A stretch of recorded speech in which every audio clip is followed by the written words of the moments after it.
مشاهدينا الكرام، أرحب بكم في حلقة جديدة من حلقات سؤال جريء. هذه الحلقة خاصة لأن معي ضيف خاص من بلدي اسمه سعيد أوجيبو. مرحبا بك سعيد.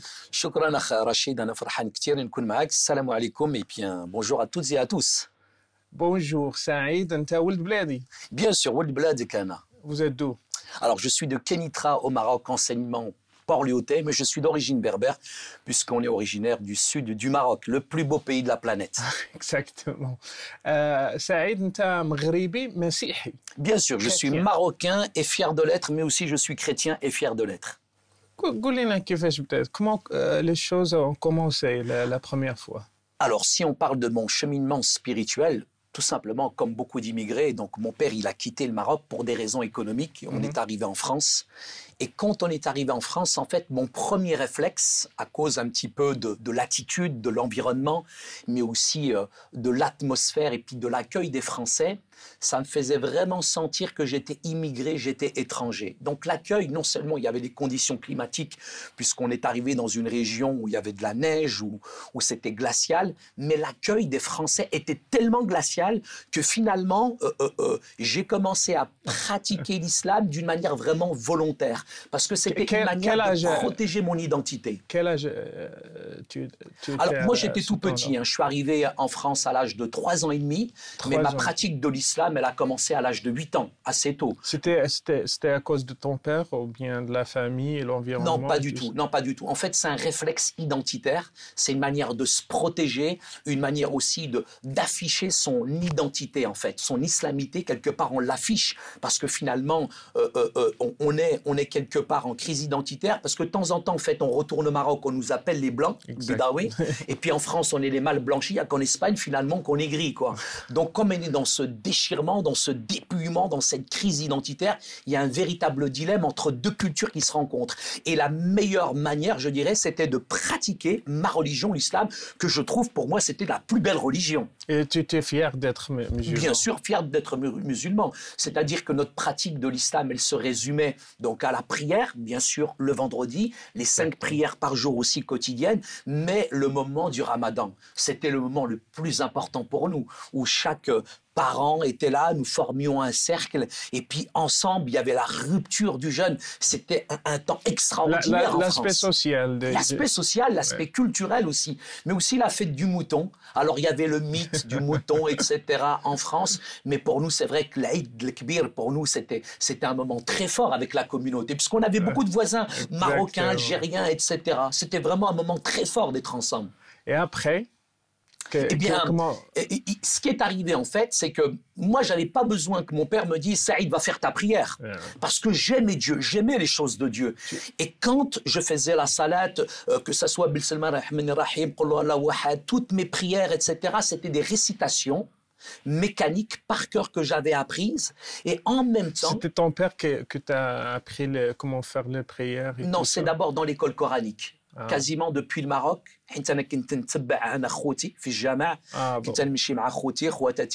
Donc tout petit, je me souviens, c'était sur de la terre battue. Je suis dans un bidonville au Maroc.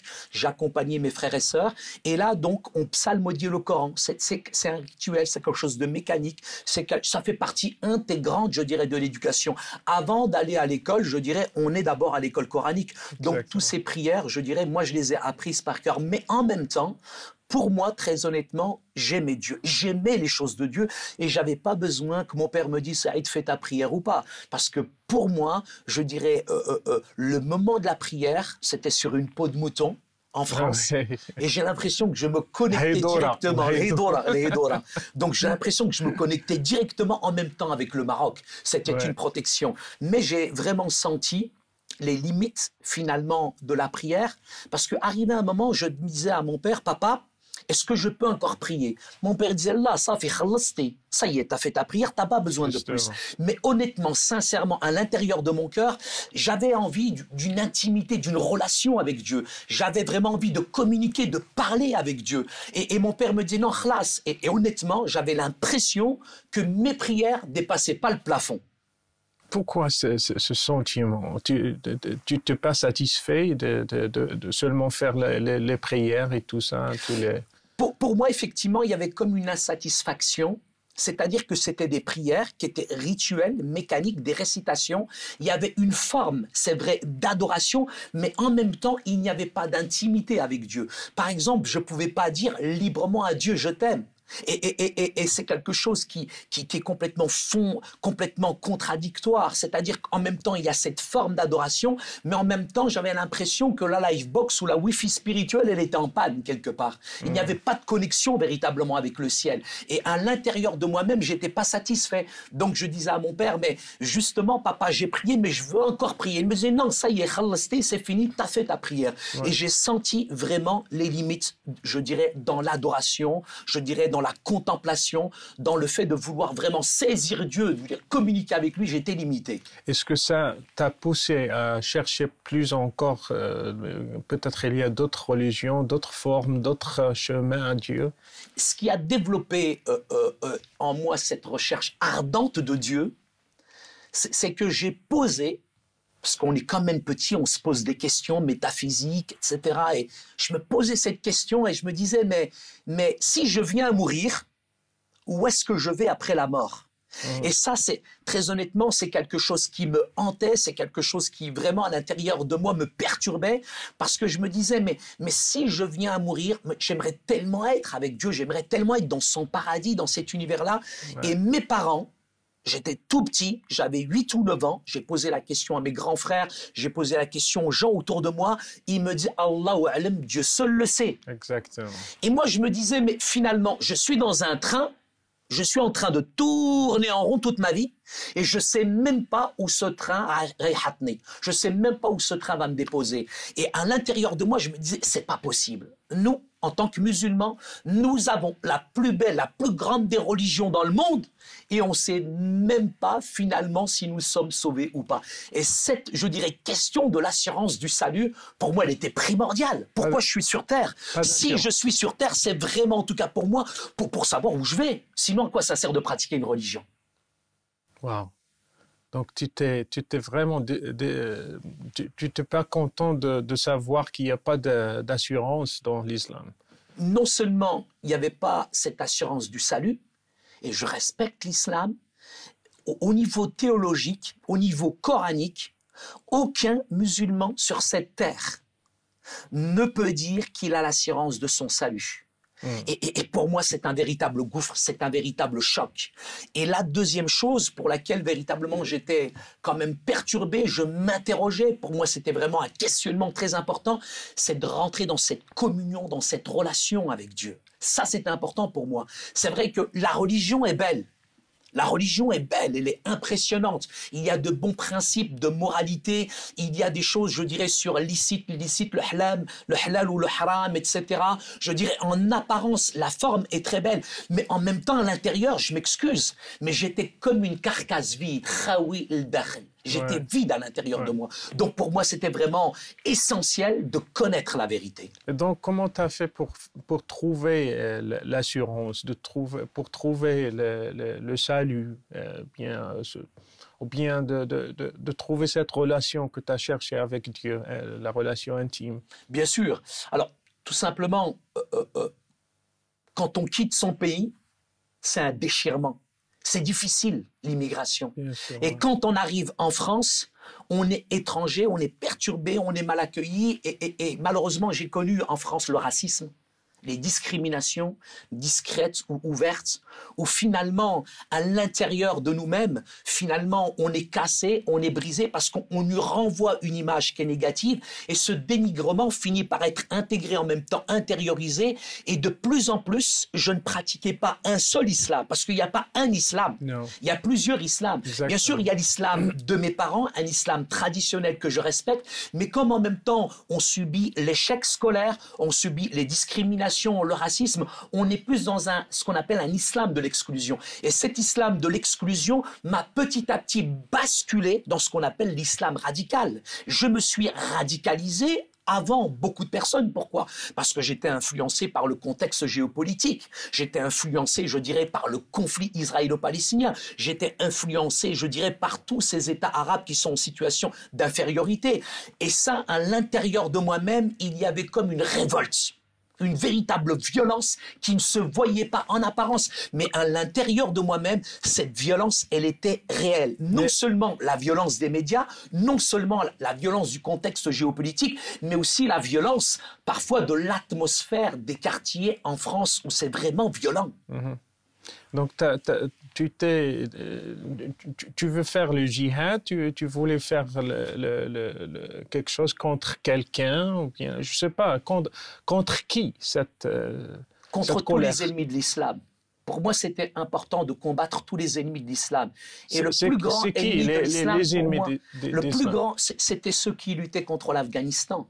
J'étais tout petit et quand je voyais ce conflit, quand je voyais les images à la télévision, j'avais qu'une envie, mais j'étais trop petit. J'aurais voulu mourir pour Dieu. J'aurais voulu m'engager et lutter contre les Russes parce qu'ils étaient en train de casser, de briser notre peuple en Afghanistan. Et c'est vrai que je vivais en même temps comme un Afghan dans nos quartiers. Je vivais comme un Palestinien dans nos quartiers. Et finalement, cette violence qui avait à l'extérieur a fini par être intégrée, intériorisée à l'intérieur de moi-même.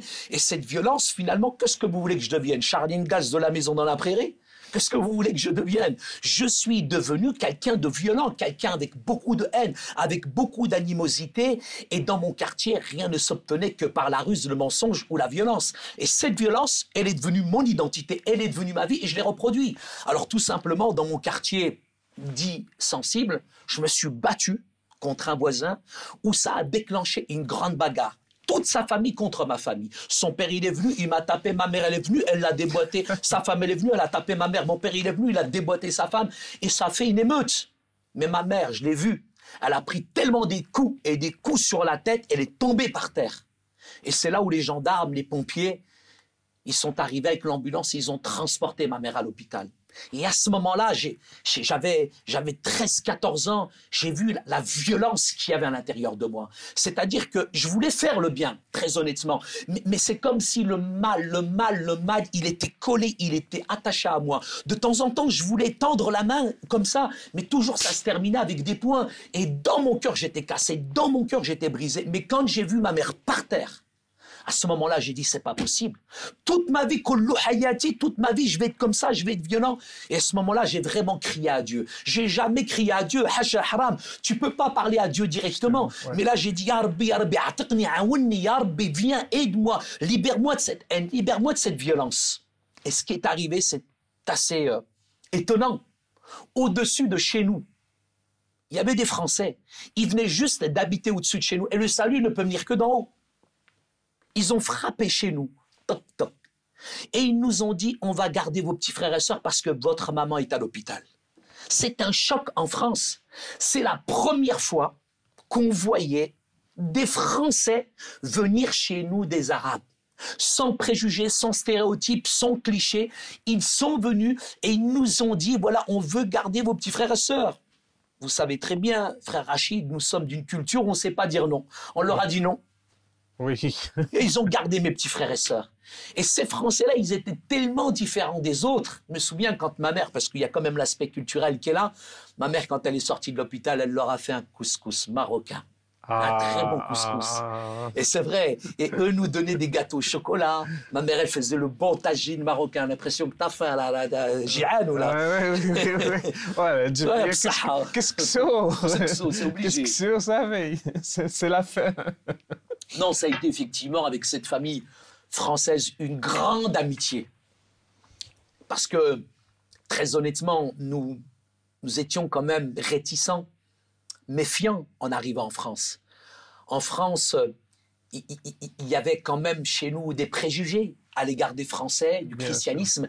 Et moi, je pensais que les chrétiens, c'était tout ce que je voyais à la télévision où tout ce qu'on m'avait dit et toutes ces choses qu'on m'a dit se sont érigées comme des dogmes, elles ont pris des allures de vérité et à l'intérieur de moi-même, finalement, j'avais déjà enfermé l'Occident et les Français dans une boîte. C'est tous des Juifs, c'est Kulhum Ihoud. Pourquoi on a cette attitude? On voit les Français ou bien les chrétiens sont tous des Français, surtout au Maroc, Nsara. Nsara sont contre nous parce que l'histoire joue un rôle aussi parce qu'ils étaient au Maroc pendant... Bien sûr, oui, bien sûr, il y a eu la période...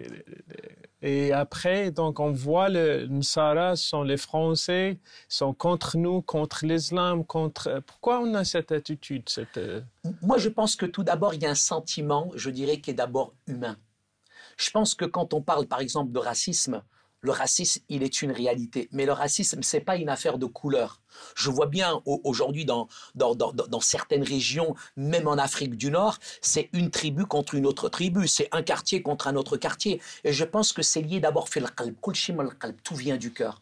Le racisme, ce n'est pas une affaire de couleur. C'est une affaire de cœur. Et je pense qu'à l'intérieur, il y a cet égoïsme. Il y a cet ego qui est là. Il y a la peur de l'inconnu, la peur de l'autre. Et c'est vrai qu'on parle du racisme toujours que dans un sens. Mais tout le monde, les uns et les autres, nous avons peur, je dirais, des uns et des autres. Alors, ce qui se passe pour moi, c'est que je pense à l'intérieur de nous, je dirais que parfois nous sommes influencés, je dirais par un courant, une idéologie politique, etc., où certains profitent d'une fragilité, d'une faiblesse pour essayer de nous séduire. Et souvent au nom de la religion, mais c'est plutôt au nom d'une idéologie politique, etc., et tout, je dirais pour influencer les gens. On est dans une société, frère Rachid, où aujourd'hui on communautarise, on catégorise, on met de plus en plus aujourd'hui les gens en opposition, et c'est le règne de l'khouf, la peur aujourd'hui. C'est la peur, mais je crois aujourd'hui dans un Dieu, très honnêtement, qui est venu sur cette terre renverser toutes les barrières sociales et religieuses et qui nous invite à vivre vraiment comme des enfants du Père. Et pour revenir à cette famille-là, ça a été extraordinaire, cette famille-là. Parce que cette famille-là, ils nous ont aimés, ils nous ont considérés, nous nous sommes liés d'amitié avec eux, et il y avait un échange de plats, tagine, gâteau au chocolat, etc. Mais c'est vrai qu'il y a un jour où on a été surpris, c'est qu'ils ont offert une Bible qui s'appelle Muqaddas à ma grande sœur Fatima. Mais ils n'ont pas offert cette Bible, je dirais, comme du prosélytisme. C'est parce que tout d'un coup, ma sœur, quand on s'est lié d'amitié avec eux, ces Français étaient chrétiens. Et comme il y avait une Bible chez eux, et comme le Coran dit le Coran dit respecte aussi les gens du livre, nous avons obéi à ce précepte, à ce décret, à ce commandement, à cet ordre. Mais et donc ma grande sœur a lu la Bible. Mais attends. L'Injil تحرف. Alors justement, si vous dites que l'Injil m'harraf, j'aimerais savoir où m'harraf, par qui m'harraf et à quel moment m'harraf. Je sais, mais tu n'avais pas cette arrière-pensée que l'Injil, c'est pas le même, l'Évangile, c'est pas le même que... Disons qu'il y a un double discours. Il y a certains qui aujourd'hui viennent de différentes écoles de pensée où ils nous invitent, je dirais, et nous invitent, je dirais, à considérer, à respecter les autres religions, puisque normalement, d'après ce qu'on m'a appris traditionnellement, l'islam c'est la paix, l'islam c'est l'amour, l'islam c'est la tolérance. Donc si l'islam c'est la paix, si l'islam c'est l'amour et la tolérance, donc je dois respecter les autres religions, c'est s'intéresser aux autres religions, et nous avons obéi tout simplement. Et ma grande sœur, Fatima, la première, a commencé à lire la Bible. Mais en lisant la Bible, ça a été une surprise. C'est que ma grande sœur Fatima, elle s'est convertie. Je ne sais pas, frère Rachid, si vous réalisez, on est en France, une famille immigrée, pauvre, dans un quartier pauvre, avec une fratrie de 11 enfants, avec une dominante de grands frères. Et notre sœur se met à genoux dans le salon marocain face à mes parents, et j'entends, je suis dans la chambre, mais j'entends ma sœur, parce qu'il y a des mots qu'on ne prononce jamais dans une famille musulmane. Exactement. Et ma sœur dit à mes parents tout d'un coup, « Ani messihiya, maintenant je suis chrétienne. » Astaghfirullah. Wow. C'est un séisme, c'est un ouragan, c'est un tremblement de terre. Comment ma grande sœur peut dire? Attention, quand ma sœur dit ça, qu'est-ce qu'on fait? Nous, on ferme les fenêtres, on ferme les portes, parce qu'on est plus prisonniers des voisins, de ce que disent les voisins, etc. Et tout. Et au moment où ma grande sœur Fatima nous dit qu'elle est chrétienne, c'est l'effondrement, c'est même l'échec de notre migration en France. On a regretté d'être venu en France. Ça a été la chouma, ça a été la honte, ça y est, c'était fini. Daniel Lakhira, c'était la fin du monde. Wow. C'est un choc. C'est un double choc. C'est la troisième guerre mondiale. Kefra. Bien sûr, Kefra. Bien sûr, non seulement ça, mais c'est la plus haute trahison pour moi. Moi, j'ai 14 ans. Moi, l'islam, c'est ma fierté. L'islam, c'est mon identité. L'islam, c'est ma religion. Tu veux Et nous mourir sommes en pour France. l'islam. Pardon? Tu voulais mourir pour Bien l'islam. sûr, mais tout musulman est prêt à mourir pour Allah Ta'ala. C'est une réalité. Et ta sœur? Nous, les Français, l'Occident, ils aiment la vie, ils chérissent la vie. Mais nous, la mort ne nous fait pas peur. Elle fait partie de la vie. Même la mort, c'est le commencement de la vie pour nous, coraniquement. C'est ça, ouais. Mais à ce moment-là, quand ma grande sœur nous dit ça, mais tout s'effondre. Tout s'effondre. Pour nous, c'est une catastrophe. Chouma, on a honte, on est cassé, on est brisé. Mais en même temps, nous, on pense, parce qu'on est en France, que c'est un effet de mode. Parce qu'à l'époque, il faut savoir qu'il y avait beaucoup d'immigrés en France qui étaient dans des situations d'infériorité. Et en même temps, il y avait toute l'histoire de la guerre d'Algérie, le colonialisme, etc. Et tout cet héritage qui était là finalement fait que certains parents, ils pratiquaient ce qu'on appelle la politique du silence. Ils cachaient leur identité musulmane. Ils n'affichaient pas leur identité musulmane comme on l'affiche aujourd'hui. Si bien que cet islam privatisé, intériorisé, était pratiqué, mais d'une manière, je dirais, cachée. Si bien que là, quand ma grande sœur nous dit finalement qu'elle s'est convertie à Christ, nous, on pensait qu'elle était complexée, qu'elle n'était pas fière de ses origines, et c'était une manière, la conversion d'occidentalisation. C'est-à-dire, elle veut devenir blanche plus blanche transparente. Khlas. Voilà. C'est-à-dire que même à l'époque, frère Rachid, il y avait des filles qui s'appelaient Fatima, et pour travailler à la mairie, elles changeaient de nom, elles devenaient Zama Martine. J'avais des copains, on jouait au foot dans le quartier, dans la cité, ils s'appelaient Momo. Et quand on était au club de foot avec les Français, Max. Ils changeaient de nom parce qu'il y avait un complexe d'infériorité. Il y avait comme une crise d'identité. La plupart des immigrés n'étaient pas fiers de leurs origines, etc. Ouais. Et quand ma sœur nous dit ça, nous on dit que bon, c'est un effet de mode, ça va lui passer, etc. Mais il n'y a rien qui lui passe. Quel âge 18 ans. Ma sœur a 18 ans à ce moment-là.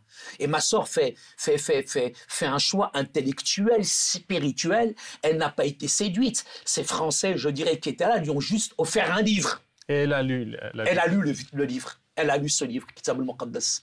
Et quand elle a lu ce livre, elle nous a parlé d'un prophète qui s'appelle Yeshua, Jésus.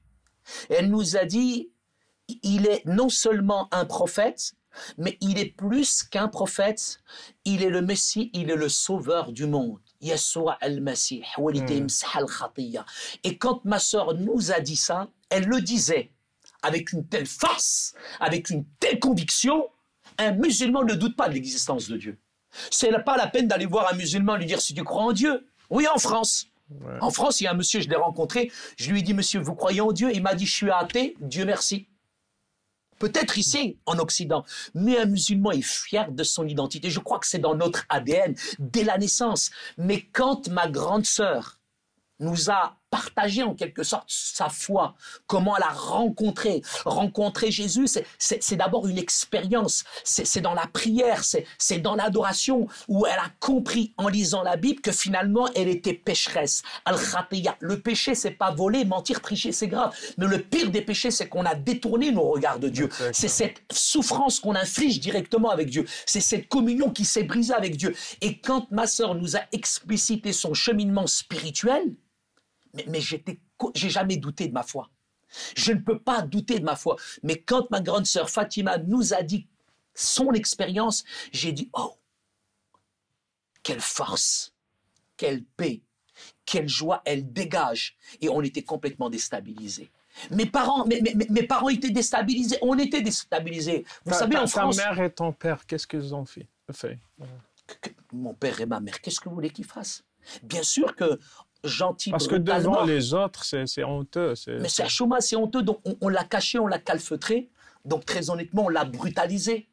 Mes parents, ma mère l'a frappé, mes grands frères l'ont frappé, et on a déchiré. On a déchiré toute sa Bible. Page par page, on a déchiré toute sa Bible, mais on n'a jamais déchiré la foi, l'amour qu'elle avait pour Jésus. Et c'est ça qui était grave, c'était ça qui était perturbant, c'est que malgré les coups, malgré les menaces, malgré qu'on l'empêchait, mais plus on l'empêchait, plus elle aimait Jésus. Mais elle aimait Jésus. Vous savez, il Tu y t'es a fâché un grand... contre les voisins en haut? C'est les voisins qui ont causé cette conversion? Je pense pas. Non, ça n'a rien à voir avec les voisins. Ouais, ils ont donné la Bible quand même. Ils ont donné la Bible, mais ce n'est pas eux, je dirais, le déclenchement de cette conversion, ce ne sont pas les voisins. Je pense, moi, comme ma sœur, comme des millions aujourd'hui, c'est que dans le cœur, c'était le désert Sahara.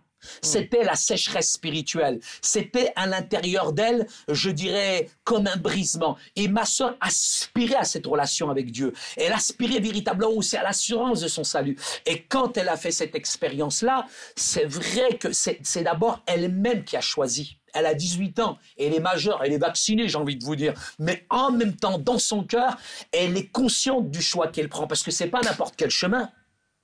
En plus, pour une fille musulmane, c'est pas n'importe quel chemin, mais tellement cette rencontre, elle est bouleversante, tellement cette rencontre, elle est forte, on peut plus faire marche arrière.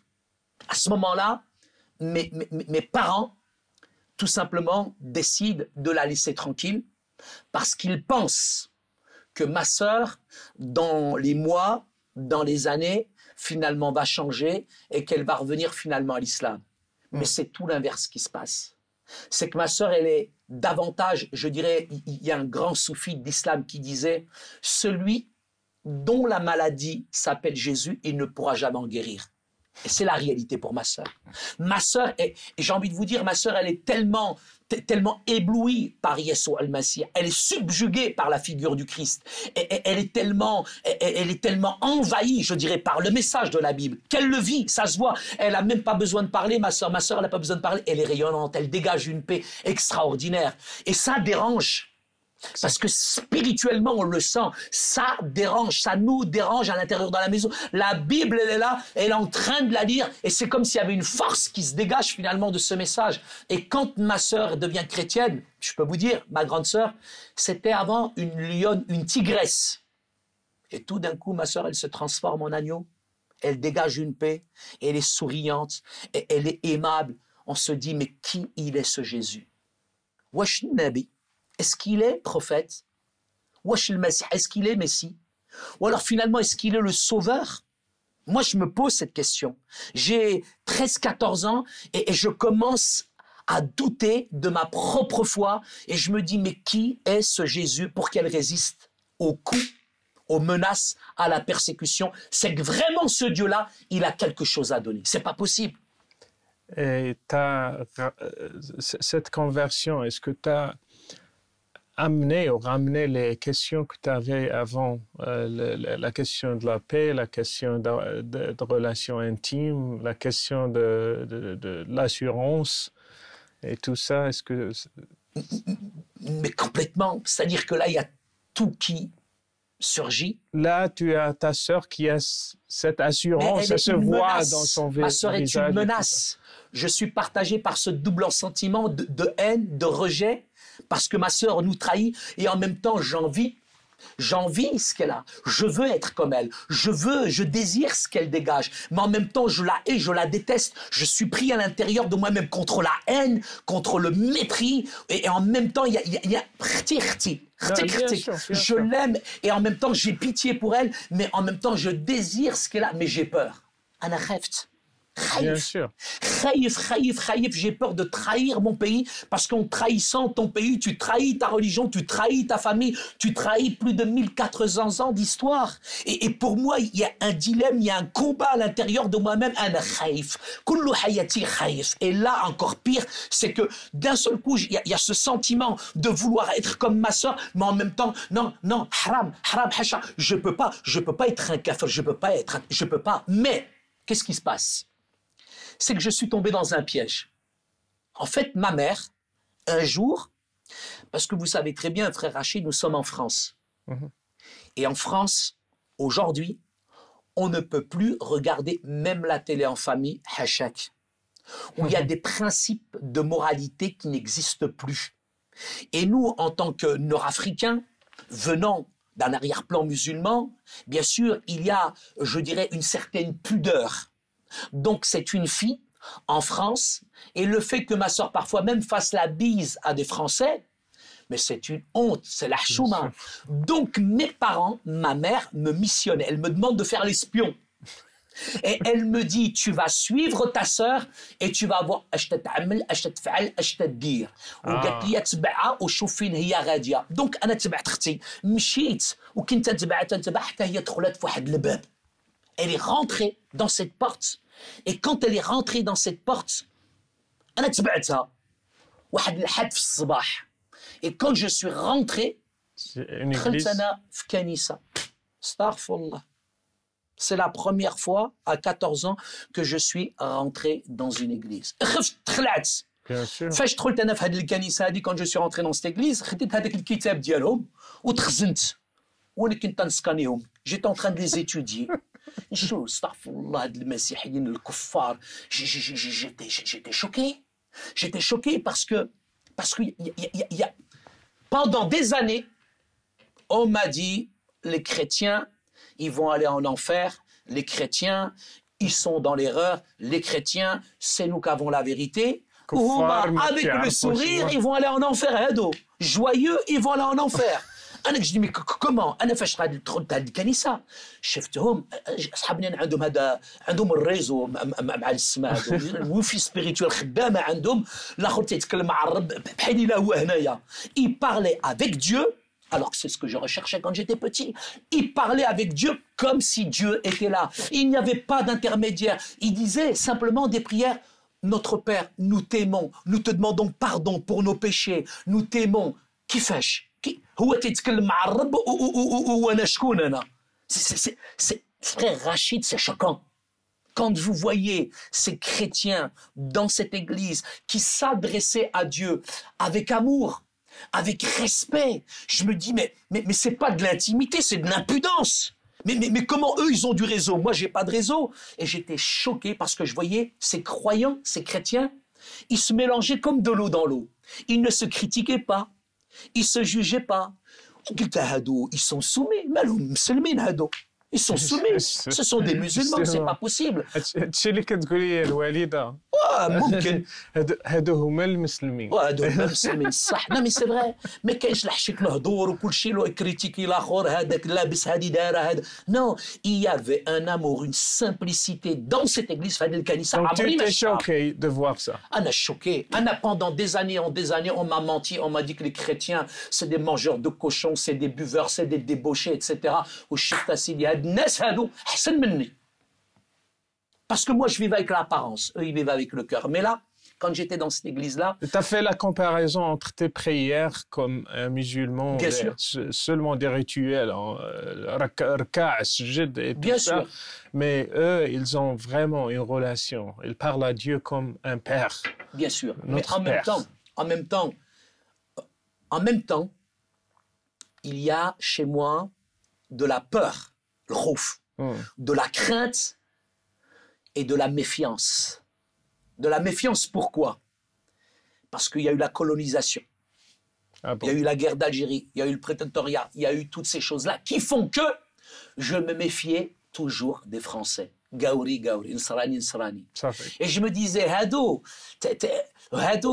ils sont souriants, ils prient, ils sont heureux. C'est artificiel. Voilà, c'est artificiel. C'est pour mieux pour m'avoir. Moi, c'est des sectes chrétienne pour mieux m'avaler moi. Déjà là بتجودو اختي بغاو يدخلوني انا. دونك انا كنت نسكانيهم، انا كنت نشوف فيهم، جيت اون تران دي زيتودي سكانير ديالي مشى في الكنيسه وتيدور. علاش؟ حيت انا خايف. انا frère Rachid, je peux pas me laisser séduire comme ça. On va pas c'est impossible.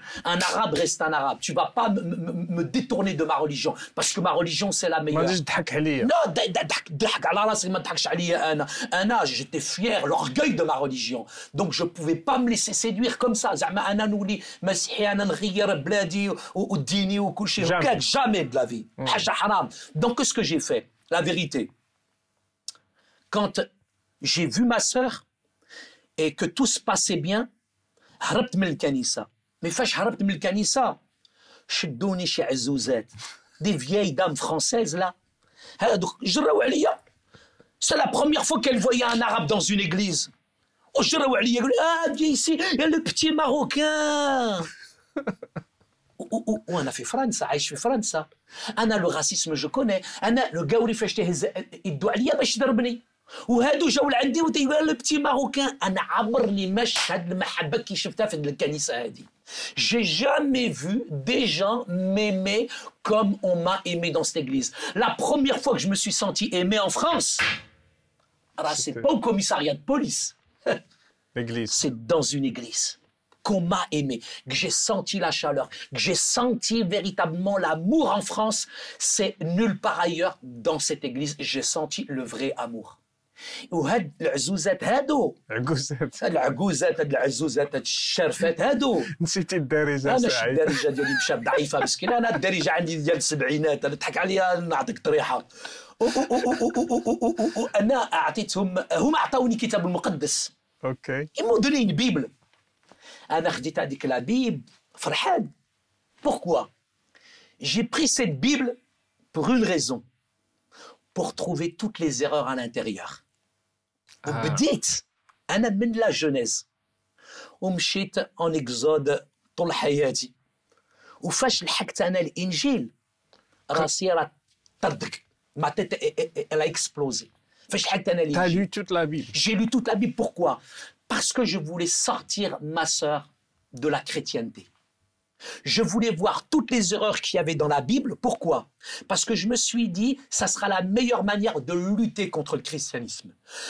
Et à ce moment-là, j'ai commencé à lire la Bible tranquillement. J'ai tout analysé. Mais quand je suis arrivé à l'évangile, là, راسي راه تفرقع. واحد الرجل ما فيش الخطية. القرآن هو اللي تيقول لي بينما يسوع المسيح il n'a jamais péché, il n'a jamais menti, il n'a jamais triché et il est né من الروح القدس par la puissance du Saint-Esprit. Je connais aujourd'hui sur toute la surface du globe aucun homme, aucun être qui est né ابن مريم بالروح القدس. Aucun homme qui est né par la puissance du Saint-Esprit. C'est impossible. Et en plus cet homme-là, il n'a jamais péché, il n'a jamais menti, il n'a jamais triché. Il y a des hadiths qui nous disent même le péché l'a même pas effleuré. Quand je suis arrivé à la personne de Jésus, j'étais en train d'étudier la Bible en cachette de mes parents. J'ai été frappé par le message de l'Évangile. Quelqu'un qui n'a jamais péché, qui n'a jamais menti et qui en même temps vient prendre mes péchés. ما فهمتش هاد القضية أنا ما فهمتهاش. علاش يسوع المسيح هو خدا الخطية تاعي. Mais أنا كنت dans un raisonnement intellectuel et en même temps avec une influence, je dirais, de ma religion et de ma conception, je dirais, musulmane du christianisme. Si bien que pour moi, j'avais beaucoup de barrières psychologiques à l'égard du christianisme, où je ne pouvais pas réaliser, comprendre que Dieu envoie Yeshua al-Masih, le Sauveur, sur cette terre, un homme qui n'a jamais péché, jamais triché, jamais menti, et que cet homme-là prenne mes blâmes, prenne mes péchés. Je suis pécheur. Ok, mais je faisais toutes sortes de bonnes actions pour pouvoir atteindre le ciel. Mais le ciel, il m'a atteint. Le ciel, il est venu sur cette terre à travers Jésus. Il fallait un déconditionnement du Saint-Esprit. Il fallait vraiment beaucoup d'humilité, que de la tête ça descend jusqu'au cœur, jusqu'à que je comprenne la grâce elle s'achète pas, la grâce elle se monnaie pas, la grâce on la reçoit par la foi, l'iman. Et moi j'étais dans un raisonnement coranique, intellectuel, dans le blocage psychologique, plus tout le contexte géopolitique, si bien pour moi, tout de suite je pensais que Jésus, de toute façon il est blanc aux yeux bleus, il est là à la Maison Blanche, jusqu'à où je réalise finalement que Jésus, quand j'ai vraiment réalisé qui il était, Anna, j'ai été frappé par le message. Le premier message que j'ai été frappé, c'est aimer vos ennemis. Ah ça, on ne le trouve pas dans le Coran. J'ai étudié beaucoup de religions et je les respecte toutes, mais j'ai jamais vu ça ailleurs. Aimez vos ennemis, bénissez ceux qui vous maudissent et même priez pour ceux qui vous maltraitent. Et la Bible, quand elle me disait, si on te frappe sur la joue droite, il faut entre là et là, d'abord. C'est clair, je ne peux pas me laisser faire. Pour moi, si tu me frappes, je te frappe. Si tu me gifles, je te mets 4 gifles. Mais là, quand j'ai vu l'amour de Dieu, il est tellement grand. L'amour de Dieu, il est tellement fort que j'ai été frappé par le message de Jésus. Mais honnêtement, il m'a fallu du temps. كان خصني الوقت. قنيطري كيفاش تقول لواحد قنيطري تقول له لا جبت لك الموس انا. نضربك على هذا الخد دور لي الخد. انا نعطيك بالراس قبل ما ندور لك انا هنايا. C'est normal. C'est ma vie. J'ai grandi comme ça. La violence elle a été toute ma vie. Et là, كتاب المقدس, la Bible elle me dit زعما tiens si tu as une chemise, tu vas la donner. Comment je vais donner? Mais j'ai été subjugué, frappé, je dirais, par le message du Christ, qui est un message d'amour, un message de pardon, un message véritablement qui m'a perturbé. Pendant des mois et des mois, secrètement, j'étudiais la Bible, je posais encore des questions à des imams, je posais des questions autour de moi, j'essayais de comparer, j'ai comparé Mohammed et Jésus, j'ai comparé la Bible et le Coran, et il n'y a pas de comparaison à faire. Quand je suis arrivé à Yeshua al-Masih, à la personne de Jésus, j'ai été frappé par cet homme qui a été suspendu entre le ciel et la terre, et j'ai compris que ce n'est pas les clous qui l'ont gardé sur la croix, mais c'était le mahabba, c'était l'amour qu'il avait pour moi. Et quand j'ai réalisé l'amour de Dieu, là je me suis dit, j'ai laissé le doute s'installer. C'est difficile de laisser le doute s'installer dans son cœur. On ne peut pas laisser le doute, c'est pas possible. Mais j'ai commencé à avoir une critique de mon propre texte, de comparer la Bible et le Coran. Et c'est là où... Tu n'avais pas de questions sur le fait que, par exemple, Jésus est le Fils de Dieu. Comment c'est une question, mais c'est une question qui est fondamentale. C'est une question qui est fondamentale. Mais frère Rachid, si vous êtes au premier étage d'une maison, et vous voyez votre fils que vous aimez en train de se noyer, qu'est-ce que vous faites? Je descends, moi. Vous allez descendre, mais pourquoi vous allez descendre? Pour le sauver. Pour le sauver, mais parce qu'on l'aime. Est-ce que vous pouvez me décrire cet amour? Personne ne peut décrire cet amour. Et là, vous êtes en train de me demander de vous expliquer l'inexplicable. Dieu s'est fait chair. Dieu s'est fait homme. L'amour de Dieu s'est fait chair. Dieu s'est fait homme. La parole, elle s'est fait chair. Elle est venue, elle a habité parmi les hommes. Mais les hommes, ils l'ont pas reçu à cause de quoi? Takabar, le faire à cause de l'orgueil. Bien sûr qu'il est le fils de Dieu. Mais Hasha Haram, il n'est pas le fils de Dieu dans un sens charnel, mais c'est dans un engendrement spirituel. Ibnullah. Et quand on dit Ibnullah, Ibnu Mirmruh al-Qudus, mais en même temps, quand on dit Ibnullah, c'est pas charnel, c'est spirituel. Dieu s'est fait chair. Vous êtes au premier étage, vous voyez votre fils en train de se noyer, vous allez sauter et vous pouvez même pas me décrire cet amour. Et aujourd'hui, vous voulez me décrire l'amour de Dieu, vous pouvez m'écrire tous les livres que vous voulez. Personne ne peut décrire Mahabbatullah, tellement elle est grande. Tu le sais, comme musulmans, on nous dit toujours Hasha, Hasha, Allah. Bien sûr, Hasha. Comment ça se fait qu'elle a un fils? Bien sûr. Donc, comment tu peux expliquer ça à un musulman comme toi à 14 ans? Dieu a un fils. Pour moi, ce qui est important, c'est de vous dire que Dieu avait une solution, il avait un plan. Depuis le commencement, quand Adam et Ève ont péché, Dieu les a recouverts de la peau d'un animal. Et quand il les a recouverts de la peau d'un animal, ça c'était le symbole d'un sacrifice. Dans le sang, il y avait la vie. Quand Abraham a voulu égorger son fils, là encore, on a le symbole du sacrifice. Mais quand Jean le Baptiste, c'est 2000 ans, c'est pas il y a pas longtemps, 2000 ans, quand Jean le Baptiste va voir Jésus, il va dire, voici l'agneau de Dieu qui ôte le péché du monde. Frère Rachid, il fallait quelqu'un de pur, quelqu'un de parfait, qui vienne sur cette terre pour prendre nos péchés, prendre nos erreurs. Et cet être suprême, Allah ou Ta'ala, que vous le vouliez ou pas, peut-être ça rentre pas dans nos têtes, ça rentre pas dans notre raisonnement, parce que la Bible, Kitab al-Muqaddas, qu'est-ce qu'elle dit? Celui qui s'élève, quand la connaissance s'élève, quand la réflexion s'élève, eh bien, finalement, on peut pas comprendre ça. Mais si tu viens avec un cœur humble, si tu demandes à Dieu de véritablement te montrer la signification du mot Fils de Dieu, Dieu peut te montrer cette signification. Aujourd'hui, tout simplement, moi, je crois, parce que c'est la Bible, Kitab al-Muqaddas, qui me le dit. Je crois que véritablement, Yeshua al-Masih, il est le Fils de Dieu, mais pas comme, je dirais, on nous l'a enseigné coraniquement. Exactement, parce que je reviens à la Trinité. La Trinité coranique n'a rien à voir avec la Trinité biblique. La Trinité coranique, c'est Dieu, Marie et Jésus. Justement. Alors que la Trinité, je dirais plutôt chrétienne, c'est une triunité. Je dirais c'est le Père, le Fils et le Saint-Esprit. Allah wahad, Dieu, il est unique. Lam yalid ou lam yulad. Il n'a pas engendré, il n'a pas enfanté. C'est clair, Dieu n'a pas eu de relation, excusez-moi, charnelle avec une femme et lui un fils. C'est un engendrement, c'est un miracle, mu'jiza. Même le Coran corrobore ce que dit la Bible. La Bible qui est venue des siècles et des siècles avant le Coran, ils nous disent que c'est un fait miraculeux. Trouvez-moi un homme aujourd'hui sur cette terre qui est né par l'action du Saint-Esprit. Même Adam, il est né du souffle de Dieu et Mashir Ruh al-Qudus. Ça, c'est une grande différence. Et c'est vrai que ça, ces points-là sont cruciaux sur la question du Fils de Dieu, sur la question de la Bible, qu'elle n'est pas la parole de Dieu, mais plus on fouille, plus on cherche, plus moi j'ai été conforté. Je dirais que Kitab al-Muqaddas wa Kalim Allah.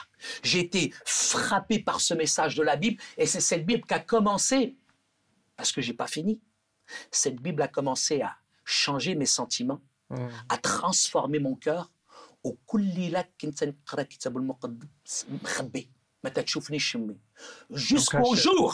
Jusqu'au jour où أنا كنت في البيت تنقرا كتاب المقدس والوالدة مسكينة راه ما تتقرا لا والو. Elle sait ni lire ni écrire وفتحت الباب وشافني تنقرا كتاب المقدس وقلعاتو ليا.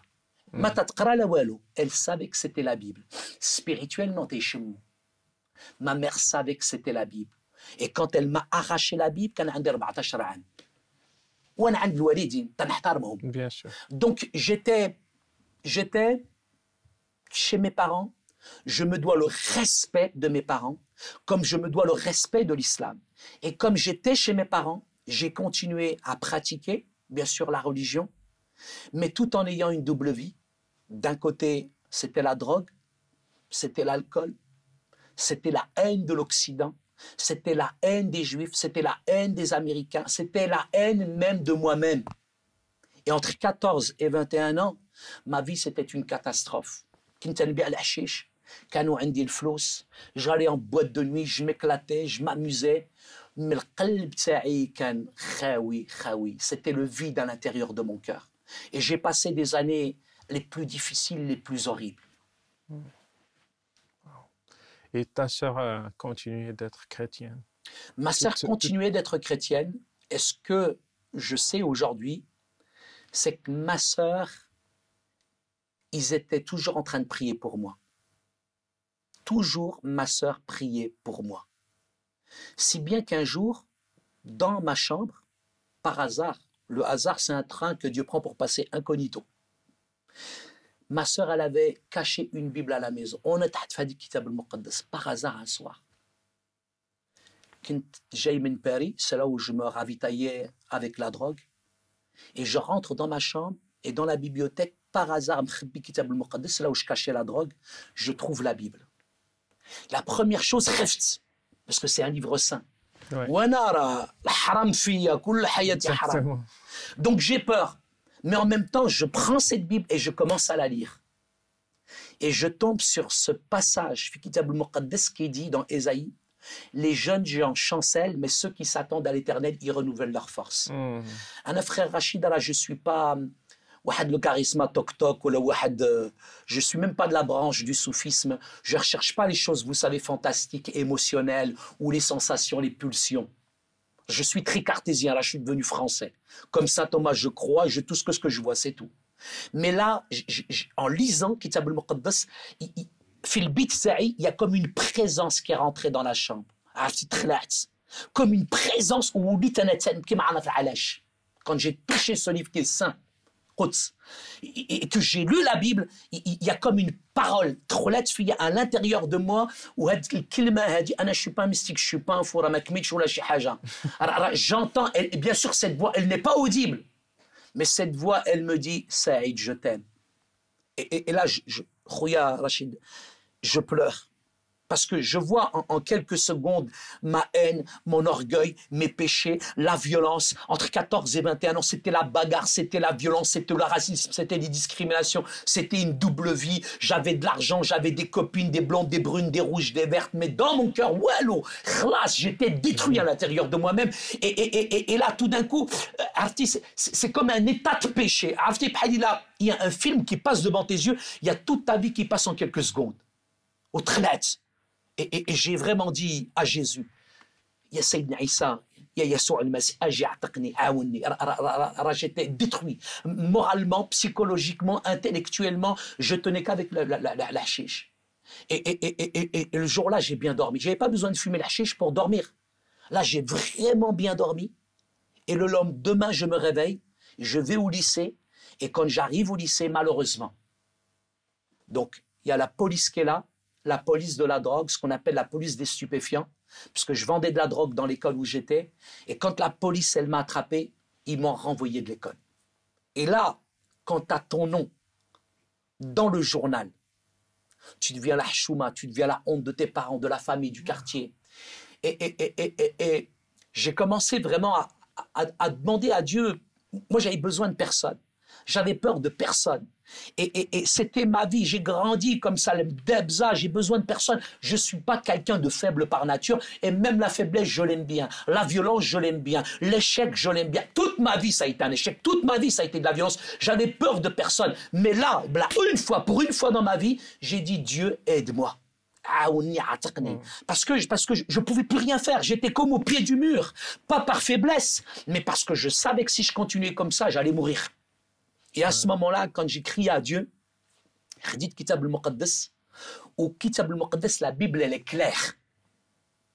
La Bible, elle me disait, celui qui cache al-Khatiyya, celui qui cache ses fautes, il ne prospère point. Mais celui qui les avoue et qui les délaisse, il obtient rahma, il obtient la miséricorde de Dieu. Celui qui cache ses fautes, jamais il va grandir. Mais celui qui les confesse, la repentance, c'est confesser pas simplement avec la tête, avec les lèvres, mais avec le cœur. La repentance, c'est pas juste une espèce d'excuse du bout des lèvres, mais vraiment demander pardon à Dieu.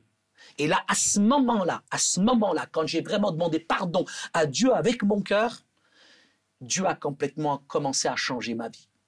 Dieu m'a donné un lycée. Parce que je crois que Dieu y répond à la prière. Si tu demandes à Dieu quelque chose avec ton cœur, que c'est conforme à la parole de Dieu, c'est dans sa volonté et c'est pour ton bien, ton bénéfice, eh bien Dieu exauce la prière. J'ai demandé à Dieu de me donner un lycée alors que dans toute la région, j'avais ma réputation, frère Rachid. Tous les lycées me connaissaient pour la drogue, etc., la violence que je faisais partout. Les lycées ne m'acceptent pas. Il y a un lycée qui m'accepte. C'était juste à côté de celui qui était chez ma sœur Fatima. Ce qui fait que moi, j'allais au lycée du lundi au vendredi, et le samedi, Allah que tu m'ouvres, j'allais en discothèque, mais le dimanche matin, ma soeur, t'as tfirni, t'as ta'atani برجل, يلا هنود, وتنمشي معها الكنيسة كل حد. ولاني انا كيفاش نمشي للكنيسه سامدي سواء الله تموف تنكمي ومضايخ وتنمشي للكنيسه مع مبنج دوبل في وتنسمع هذاك الباستور هذاك الفقيه تاعهم دائما تيقول شي كلمات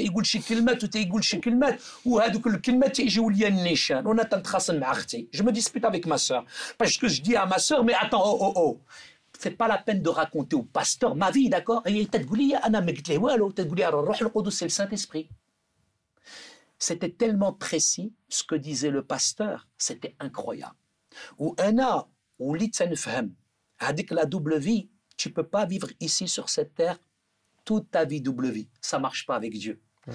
Arrive un moment, il faut que tu sois en règle avec Dieu. Tu peux tromper les hommes, tu peux tromper les gens de l'église, les gens de la mosquée, tu peux tromper tes parents, tu peux tromper ton environnement, mais Dieu, Yassoua al-Masih, on ne se moque pas de lui, on ne trompe pas Jésus. Et arrivé à un moment, j'ai vraiment tremblé dans la présence de Dieu.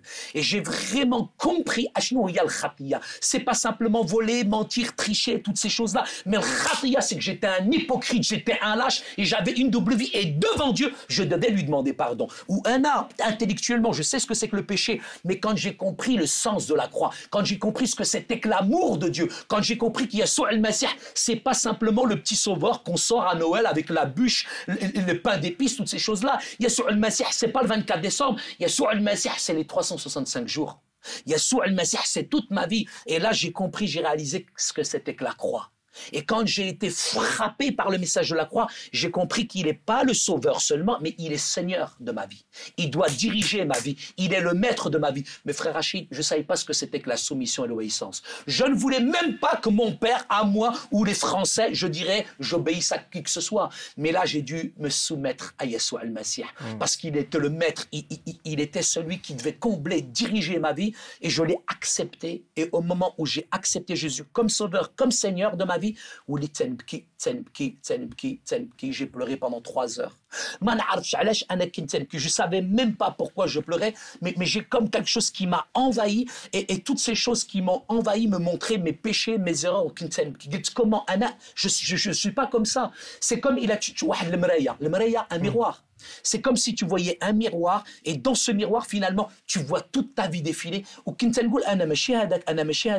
Mais j'ai dû abdiquer, j'ai dû accepter mon péché. Et Dieu m'a convaincu de péché, de justice et de jugement. Et quand là, véritablement, j'ai réalisé la croix, vraiment, il y avait comme une tristesse qui m'a envahi, une tristesse très forte qui m'a envahi, mais en même temps, un sentiment de joie qui me disait « Je t'aime et je te pardonne pour tes péchés ».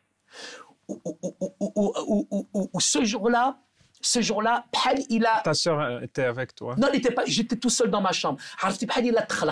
C'est comme si j'étais né une deuxième fois. Je ne sais pas ce qui m'arrivait. Physiquement, intellectuellement, psychiquement, j'avais l'impression que tout d'un coup, le Saïd, l'ancien, il est parti. Et j'étais une personne nouvelle. Où j'ai une joie extraordinaire. Tu parles de ma mère. Elle aime Walida. Mais j'étais tellement heureux, j'étais tellement joyeux, j'étais tellement envahi d'un sentiment, d'une joie extraordinaire. C'était fort, c'était vraiment beau.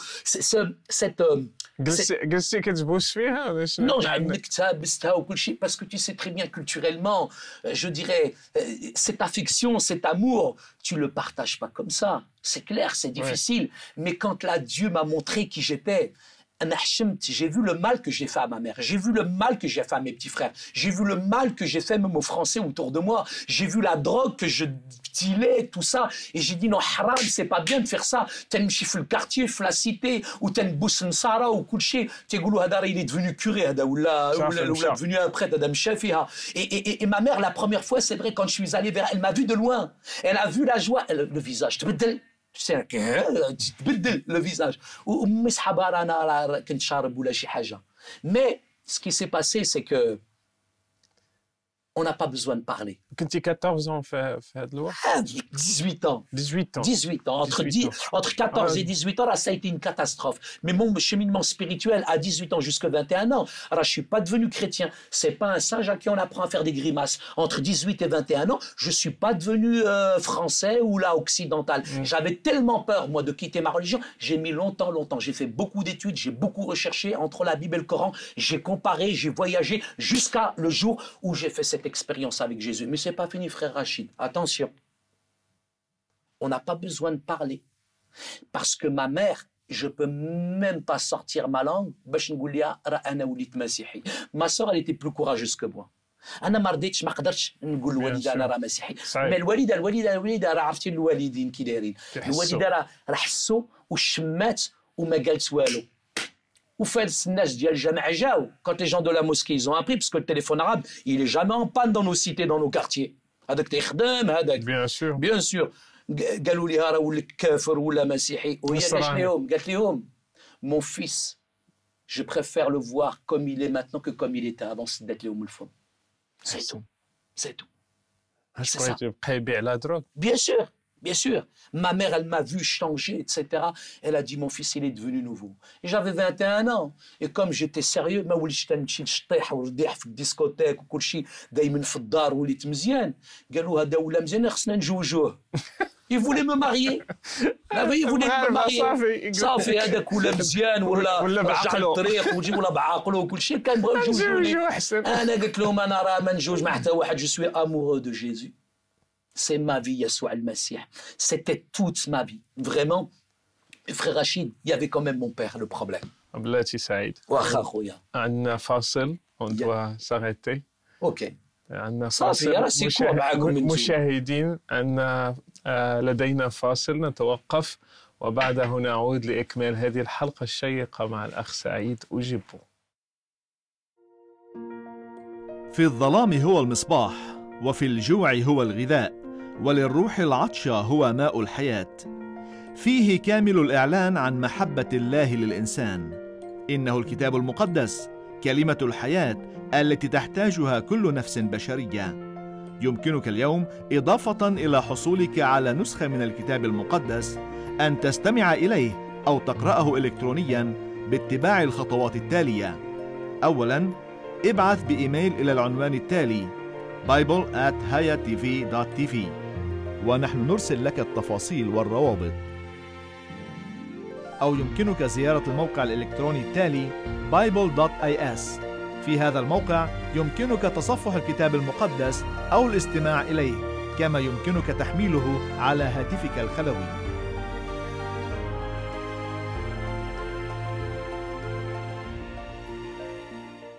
عودة مشاهدينا لإكمال هذه الحلقة من برنامج سؤال جريء. Saïd, tu as commencé à parler de ton père. Donc, qu'est-ce qui s'est passé avec ton père? Écoute, suite à ma conversion, c'est vrai que c'était difficile, je dirais, de parler avec son père. Moi, j'ai eu très peu de communication. Je dirais, mon père s'emmurait, je dirais, dans le silence. Je pouvais rester, je dirais, à l'intérieur de la maison pendant 1 an, juste en ayant des conversations qui sont formelles avec mon père. Et la relation père-fils, culturellement, est très difficile. Ouais. Moi, j'ai jamais regardé même mon père dans les yeux. J'ai jamais eu vraiment de véritable communication avec lui. Et je pense à un héritage, parce que mon père, c'est ce qu'il a hérité, c'est ce qu'il a transmis. Mais en même temps, il y avait des choses quand même dans ma famille qui me heurtaient, qui me gênaient, qui me perturbaient. J'ai vu beaucoup de violence. Mais quand je me suis converti, j'avais comme un sentiment de haine à l'égard de mon père, parce que c'était difficile, certaines choses que j'avais vécues. L'argent qu'on avait partait au Maroc pour des maisons dans lesquelles finalement on n'a jamais habité à l'intérieur. Ouais. Et nous, on était là dans une situation vraiment pauvre en France, si bien que dans mon cœur, j'avais cultivé beaucoup d'haine, beaucoup d'animosité à l'égard de mon père. Et alors que j'étais chrétien, j'allais à l'église, j'étais baptisé, mais je haïssais, je détestais mon père à l'intérieur de moi-même. Mais tu peux tromper une religion, mais pas Jésus. Ouais. Parce que Jésus, lui, il n'y a pas de double discours. Tu es obligé d'être authentique avec le Christ. Et Ruh al-Qudus, la puissance du Saint-Esprit, me mettait toujours en exergue, finalement, le conflit que j'avais avec mon père. Il savait que tu étais chrétien? Bien sûr qu'il le savait. Mon père, tout de suite, a vu le changement, la transformation. Mais c'est tabou. T'as pas parlé de ça? Non, c'est tabou. C'est tabou d'en parler. En même temps, il n'ose pas. Moi, j'ose pas lui dire, etc. et tout. Mais il y a des insinuations, etc. Mais en même temps, toute cette vie passée qui est terrible dans la débauche et cette transformation qui fait que finalement, voilà, je suis pas quelqu'un qui vole, qui ment, qui trie. J'ai une situation, je travaille. En plus, bon, financièrement, j'aide mes parents. Mon père, il accepte. Mais en même temps, il n'y a pas de communication. C'est comme, je dirais, c'est comme si le téléphone, il était en panne entre nous, quoi. Alors, arrivé un moment, pendant 2 ans, j'ai lutté. Je me dis, mais je vais lui parler, je vais pas lui parler. Même ma langue, elle restait collée au palais parce que j'osais pas dire à mon père que j'étais chrétien. Mais il fallait que je lui dise. Mais il fallait que je lui dise d'autres choses. Donc j'ai commencé par prier et demander à Dieu de me donner la force d'aller parler avec mon père. Et parfois même, je faisais des périodes de jeûne où je ne mangeais pas, où j'étais vraiment... Le jeûne, c'est pas simplement, je dirais, la négation, je dirais, de la substance, je dirais, mentalement, ou psychiquement ou physiquement, mais c'est plutôt cette relation qu'on a dans le jeûne. On n'avait pas ça dans l'islam. On n'avait que le ramadan. Le jeûne, c'est le ramadan. C'est être social avec les gens et manger ensemble et tout ça. Moi, le jeûne que je pratique aujourd'hui en tant que chrétien m'amène dans une autre dimension où c'est vraiment un temps de communion, de relation avec Dieu. Je ne suis pas simplement en identification émotionnellement avec tous ceux qui meurent de faim, mais parce qu'on peut être hypocrite avec ces choses-là. C'est peut-être la période où certains mangent le plus, parce qu'aujourd'hui, certains, le ramadan, c'est culturel, c'est commercial. C'est un peu comme le Noël aujourd'hui dans l'Occident. Ouais. Mais moi, dans ce temps de jeûne, il y avait cette intimité, cette relation et cette force que je recevais aussi en même temps. Et j'ai jeûné pendant pas mal de temps et Dieu m'a donné cette force, cette capacité, je dirais, d'aller voir mon père. Et j'ai mis 2 ans. Et quand je suis allé voir mon père, il était sur son lit d'hôpital, gravement malade. Et là, j'ai vraiment crevé l'abcès. J'ai ouvert mon cœur à mon père, et parce qu'on ne peut pas tromper Dieu ni son père. Et je lui ai dit, papa, je te déteste, je te hais. Parce que j'ai vu beaucoup de violence. Que ça soit à mon égard, à l'égard de mon environnement, j'ai vu beaucoup de violence à la maison. Ça m'a marqué psychologiquement, intellectuellement, même ça vous empêche de grandir. Et j'avais toujours les coups, les cris, les sons qui étaient là. Et à l'intérieur de moi-même, je haïssais mon père à l'intérieur. Mais quand Jésus m'a dit, réconcilie-toi avec ton père, c'est dur. Mais je suis allé le voir et je lui ai ouvert mon cœur. Et je lui ai dit, papa, je te hais. Je te déteste. Mais aujourd'hui, aujourd'hui, de la même manière que Yassoua al-Masih m'aime, papa, aujourd'hui, je veux t'aimer. Aujourd'hui, de la même manière que Yassoua al-Masih, il m'a pardonné mes péchés. Papa, aujourd'hui, non seulement je te pardonne, mais je te demande pardon aussi pour tout le mal que je t'ai fait. Et moi, personnellement... Et comment il a réagi à ça? Mon père était perturbé. Mon père était bloqué. Mon père, jamais je me suis exprimé. On n'entend pas de son fils de dire ça face à face. C'est clair. Mais moi, j'ai regardé droit mon père dans les yeux et je devais lui dire les choses. Je ne pouvais plus passer, je ne pouvais plus supporter. Il fallait vraiment que je lui dise les choses telles qu'elles étaient dans mon cœur. Mais quand je lui ai ouvert mon cœur, je lui ai expliqué certaines situations qu'on avait vécues, qui étaient difficiles, etc. Il les a reconnues. J'ai reconnu aussi mes fautes. Il a reconnu ses erreurs. Et à partir de là, moi, j'ai vu mon père pleurer. Mon père, Zama a dit, j'ai vu mon père pleurer, et j'ai pas profité d'une situation de faiblesse ou quoi que ce soit, mais je lui dis, papa, je connais quelqu'un, un berger, qui a laissé toutes ses brebis pour aller chercher une qui était perdue. Papa, je lui dis, je connais un père, que quand son fils est parti, malgré tout ce qu'il avait fait de mal, son fils, quand il est revenu, son père, il a couru. Il se jetait dans ses bras et il l'a embrassé. Je dis, papa, Yassoua al-Masih, il peut changer ton cœur, il peut transformer ta vie. Et moi, là, j'ai vu mon père s'effondrer en larmes, et mon père, il me dit, mais comment qu'on fait pour accepter Jésus? Moi, j'ai eu peur. Et je lui dis parce que je voulais vraiment qu'il comprenne mon père. Je voulais vraiment qu'il réalise que la conversion, on se convertit pas on se convertit pas pour devenir français ou occidental. On se convertit parce que Jésus, c'est la seule solution. Il n'y a qu'un seul médiateur entre Dieu et les hommes, Yassoua al-Masih. Yassoua al-Masih,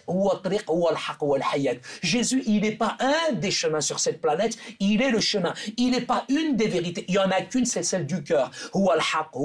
Et en plus, et je lui dis, papa, si tu l'acceptes, il peut changer, transformer ta vie. Et mon père a fait ce cheminement spirituel. Il a compris ça. Il a compris ça. J'ai pu parler, dialoguer avec lui, et ça a été un changement, une transformation. Moi, j'aurais jamais compris. Tu n'étais pas surpris, la réaction comme Bien ça? sûr. Il accepte sur Mais place. je me demandais justement s'il avait compris, réalisé. Mais quand j'ai vu mon père s'effondrer, vous savez, quand il y a cette présence de Dieu, quand elle nous touche, cette grâce particulière, cette irruption de la grâce, c'est quelque chose de formidable, de fondamental, de miraculeux. Et à ce moment-là, mon père, il m'a dit, mais moi aussi, je veux faire cette expérience. Et quand mon père a fait cette expérience, mon père, c'est devenu un père, où je l'ai serré dans mes bras. où je lui ai dit papa je t'aime. Là j'ai serré mon père dans les bras et je lui ai dit papa je t'aime. Et c'est devenu un véritable père pour moi, c'est devenu un frère pour moi, c'est devenu un ami pour moi. Et mon père, pendant je dirais des années et des années, nous nous sommes réconciliés. Et je réalise une chose, frère Rachid, c'est que la religion, elle nous éloigne de Dieu. La religion, elle nous éloigne finalement du Père. Mais la relation avec le Christ, elle nous rapproche de nos parents. Elle nous amène dans une dimension qui nous bouleverse, qui nous change, qui nous transforme. Parce que la religion, elle blanchit la surface, mais l'évangile transforme l'intérieur du cœur. La religion, elle prend l'homme aujourd'hui, elle le laisse tel qu'il est. Mais quand il y a soit le Messie, il vient dans un cœur, ce qu'il a commencé, il le termine. La religion n'a rien à voir avec la relation. Aujourd'hui, on peut croire et rester dans ses erreurs. Mais la foi, c'est de vouloir donner une nouvelle dimension spirituelle à sa vie. La foi, c'est pas de l'émotion ou de la sensation, mais la foi, c'est de croire ce qu'il y a dans les pages des Écritures. Au Kitab al-Muqaddas, Kalamullah, il me dit, à celui qui croit, à celui qui le reçoit, il donne le pouvoir, la force, la capacité de devenir enfant de Dieu. C'est pour ça que la croyance et la foi n'ont rien à voir. C'est pour ça que la religion et la foi n'ont rien à voir. La religion et la relation avec Dieu sont diamétralement opposées. Aujourd'hui, pendant des années, je pensais que c'était en faisant toutes sortes d'œuvres que j'allais finalement atteindre le ciel. Finalement, je me suis rendu compte que finalement le ciel m'a atteint à travers Jésus et il m'a réconcilié. Jésus, il est venu renverser toutes les barrières sociales et religieuses et il nous invite véritablement à vivre comme des enfants du Père. Et Dieu, Yeshua al-Masih, il n'y a personne, aucun psychologue, aucun psychothérapeute, aucune thérapie, aucune politique, aucune religion ne peut changer un être humain. Personne ne peut changer Saïd, mais Yeshua al-Masih هو اللي بدل قلبي وحياتي وحتى واحد ما غيبدل قلبي وحياتي إلى يسوع المسيح هو الحق هو الحياة هو الطريق. Amin. Amin. Waouh, là, ta mère, comment elle a réagi? Ma mère, vous savez, une maman, quand elle m'a vu, Elle a dit ça devant tout le monde, bien ton sûr, père? bien sûr, mais une maman reste une maman. Une maman, elle a qu'une envie. Une maman, elle a qu'une envie, c'est arja al-dinak, c'est reviens à ta religion. Et je comprends ma mère. Parce que j'ai vécu la situation de ma sœur. Ma sœur, quand elle-même, elle est devenue chrétienne, j'étais dans les mêmes sentiments que ma mère. Mais parce que le 5e commandement dans la Bible, dans la parole de Dieu, c'est honore ton père et ta mère. Elle est ici. J'aime mes parents, je suis soumis à mes parents, je respecte mes parents. J'ai un héritage culturel que je respecte. J'ai un héritage, je dis, religieux, mais je dirais la foi, je l'ai choisi. Je suis aujourd'hui plus dans une religion, mais dans une spiritualité, dans une communion, dans une relation avec Dieu. Si bien que ma mère, je comprends son envie, etc. C'est qu'elle me voit, elle voit très bien qui je suis. Je suis marié, j'ai des enfants. Je suis pas en train de voler, etc. et tout. Mais tout ça fait que ma mère, aujourd'hui, c'est vrai que il y a une déception. Il y a une déception. Mais en même temps, je dirais, il y a aussi le témoignage qui est là. Aujourd'hui, ma vie a été changée, ma vie a été transformée. Et ça, la preuve là, personne ne peut le faire, c'est Mirahadi Mu'ajiza. Il n'y a personne qui peut changer un être humain. Il n'y a personne qui peut transformer même une nation. Il n'y a que Jésus qui peut le faire. Et à partir de là, je peux dire qu'aujourd'hui, très honnêtement, avec ma mère, j'ai des très bonnes relations. Je visite ma mère régulièrement. Je veux dire avec je veux dire avec ton père. Lorsqu'elle a su que ton père est devenu chrétien. À partir de là, c'est clair qu'il n'y avait pas de... c'est tabou. On ne peut pas en parler. Elle voyait le changement, la transformation. Voilà, comme il y a un changement, il y a une transformation. On ne peut pas en parler, on ne peut pas en dialoguer. Et c'est caché, toutes ces choses-là. C'est masqué. Et puis même, je dirais, le fait qu'il y ait ce cheminement spirituel de la part de mon père, c'est clair que je sais que quand un de mes grands frères l'a appris, mais lui s'est vraiment mis en colère, quoi. Parce que c'est la pire des choses, je dirais, qui arrive dans une famille. Mais moi, c'est pas moi qui l'ai déclenché. Ça, c'est Dieu. Dieu appelle qui il veut, il choisit qui il veut. Le mahabbat là, elle est pour tout le monde aujourd'hui. Et moi, ma prière, c'est que vraiment, je souhaite que chacun fasse cette expérience-là. pas l'expérience de l'occidentalisation du christianisme. Si on suit aujourd'hui le christianisme pour devenir chrétien, on se plante. Mais c'est suivre le Christ, celui qui a été le modèle. Yeshua al-Masih huwa khubz al-hayat. Yeshua al-Masih huwa nur al-alam. هو الحق وتعطينا الحق هو الحياة ويعطيك الحياة هو النور ويضويك هو السلام وتعطيك السلام. Il est la vie. Il est la vie. Et cette expérience-là, je trouve qu'aujourd'hui, c'est égoïste. À chaque personne qui rencontre le Christ, qui vienne d'un arrière-plan musulman ou pas, pourquoi il ne la partage pas? À cause de la persécution, Kitab al-Muqaddas Kalamullah, il est clair. Nous serons persécutés à cause de notre justice. Et la justice, elle dit tout simplement que finalement, c'est dire la vérité. Et dire la vérité, c'est simplement vivre sa foi d'une manière authentique. J'aime aujourd'hui et je respecte toutes les religions. Pour moi, l'islam, c'est une belle religion. Mais à quoi ça sert aujourd'hui une religion si elle ne m'amène pas dans une relation, une communion avec Dieu et qu'elle me donne l'assurance de mon salut? Aujourd'hui, je le dis sans orgueil, je le dis avec beaucoup de simplicité, avec beaucoup de respect, avec beaucoup d'amour. Aujourd'hui, j'ai vraiment une intimité, une relation avec Dieu qui est extraordinaire. Je sais où je vais. Aujourd'hui, on accepte, on accepte que des Français adhèrent à l'islam. On accepte que des gens, je dirais, adhèrent à l'islam. Si l'islam, c'est l'amour, si l'islam, c'est la paix, si l'islam, c'est la tolérance, pourquoi aujourd'hui on n'accepterait pas qu'un tout petit arabe comme moi, tout petit comme ça, devienne chrétien? Est-ce que je suis dangereux?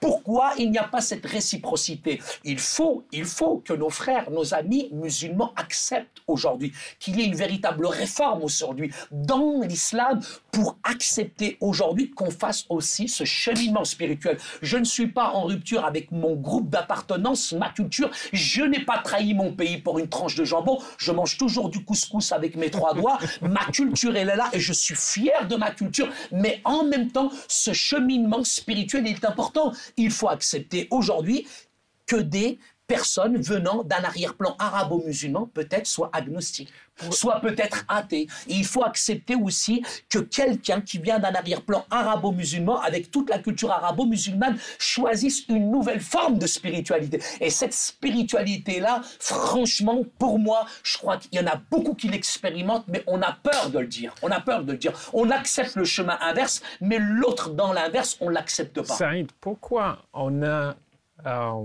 chez nous, on voit la conversion, se convertir au christianisme, c'est comme un synonyme de la trahison. Parce que pour moi, c'est clair, il y a quand même des textes coraniques qui affirment bien qu'un musulman ne peut pas changer de religion. Aujourd'hui, juste avoir une critique enfin tout ce qu'on appelle la critique historio-critique, un petit peu des textes, etc., c'est presque être un kafir, c'est être, oh là là, on va te menacer de fitna, comment tu oses faire ça, etc. et tout. Je pense qu'il y a un message aujourd'hui qu'il faut contextualiser. Ça, c'est important. Et je pense qu'il y a de grands théologiens aujourd'hui musulmans dans le monde qui sont prêts, je dirais, à faire une certaine réforme aussi. Au jour d'aujourd'hui, il est intéressant de voir que ce sont non seulement des centaines, mais des milliers de musulmans qui se convertissent. Pourquoi? Excusez-moi, mais je suis fatigué avec certains personnes qui sont malhonnêtes, des détracteurs, qui vous disent « Ouais, mais Hadar, il s'est converti pour des papiers, il s'est converti pour de l'argent, mais celui-là, il n'a jamais été musulman. » Mais tous ces gens-là, ils n'osent pas s'avouer une vérité. Ils n'osent pas s'avouer c'est une vérité. C'est que finalement, ça les blesse, ça les heurte, ça les dérange aujourd'hui, oui, qu'il y ait des musulmans qui deviennent chrétiens. On est très fiers et on met en exergue quand un Français devient un musulman, tout le monde applaudit des deux mains.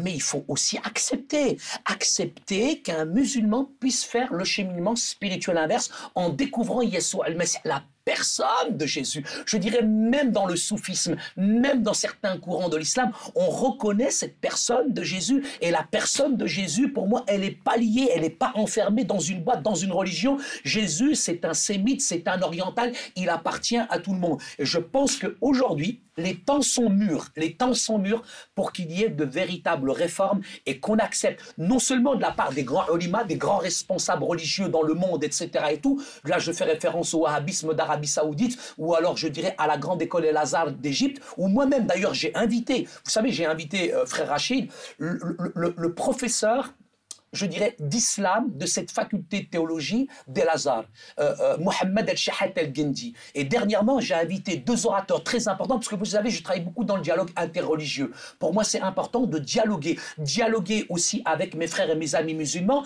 c'est un dialogue engagé, une conversation engagée dans le sens où je ne dis pas là maintenant dans ce dialogue que tout est beau, tout est rose, mais justement, je me mets d'accord dans ce dialogue sur les choses sur lesquelles on ne sera jamais d'accord. À partir de là, on se met d'accord. C'est ça le vrai dialogue. C'est parler avec nos différences sans nier qu'il y a des choses avec lesquelles on ne sera jamais d'accord. Et à partir de là, finalement, on peut faire un chemin, je dirais, ensemble, qu'on va peut-être évoluer. Et moi, je suis optimiste parce que je pense que vraiment, il y a aujourd'hui dans le monde vraiment une réforme, un courant de pensée, un changement qui se fait et de plus en plus de musulmans se convertissent, non pas pour des papiers, non pas pour une blonde aux yeux bleus, non pas pour de l'argent, parce que Yeshua al-Masih, il est la vie et qui nous donne véritablement cette liberté, cette communion avec lui. On a dit sur un journal marocain, Express, Oui, on a écrit un article sur toi, oui, j'étais fier, j'étais content. Saïd Oujibou, qui a vendu sa religion, qui était achetée par de l'argent et c'est tout.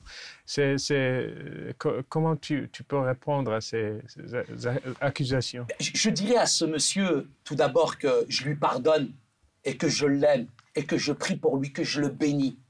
Si cet homme avait expérimenté Jésus, seul un sourire de Jésus peut éclairer toute sa vie. S'il savait qui était Jésus, il n'aurait jamais osé parler comme ça de Jésus, parce que Jésus, il a une grande place dans le Coran. On le respecte aussi. Et ce que je veux dire, c'est qu'aujourd'hui, on pense que moi, j'ai été acheté avec de l'argent, mais avec l'argent, tu peux acheter des médicaments, mais pas la santé. La santé, avec de l'argent, on peut acheter un lit, mais tu n'auras jamais le repos. Mais le seul repos que j'ai trouvé, c'est en Jésus-Christ. Avec l'argent, tu peux aller dans la meilleure discothèque, tu peux fumer le meilleur joint, mais tu reviendras toujours à la réalité. Jésus, c'est plus que de l'argent. Yeshua al-Masih, il est la vie. Et ce que j'ai choisi, ça se paye pas, ça se monnaie pas, ça s'achète pas, ça s'accepte tout simplement dans la joie et par la foi. Jésus, il a dit, celui qui vient frapper à la porte, je lui ouvrirai la porte et je lui donnerai gratuitement de l'eau à boire. Le salut, il est gratuit. Chez nous, il s'achète pas, il se monnaie pas, on le mérite pas. Pourquoi on le mérite pas? Parce que tout simplement, il y a plus cette notion, je dirais, de bakshish en arrivant au ciel. Ça n'existe pas, ça. Je dirais, dans le Christ, avec Jésus, il n'y a pas du tout de séduction ou quoi que ce soit. Avec Jésus, nous sommes dans une dimension véritablement qui est complètement autre que celle que la religion nous présente aujourd'hui. Tes frères, vous êtes 11. Oui, on est une grande famille. Donc, tes frères et tes sœurs, les autres, à part Fatima. Oui, moi j'ai une trop bonne relation avec la plupart de mes frères et sœurs. Et effectivement, puisque à la conversion, comme nous sommes devenus chrétiens, le contexte, nous sommes en France. Donc, il y a certains membres de ma famille qui sont devenus beaucoup plus musulmans qu'avant, en fait. Avant, ils n'étaient pas vraiment musulmans. Et même dans mon entourage, mes amis. Mais quand finalement on se convertit, il y a l'effet inverse qui se crée. Finalement, ils deviennent même musulmans plus que musulmans. Et ils redécouvrent finalement l'islam. Donc, ce qui fait qu'il y a une séparation.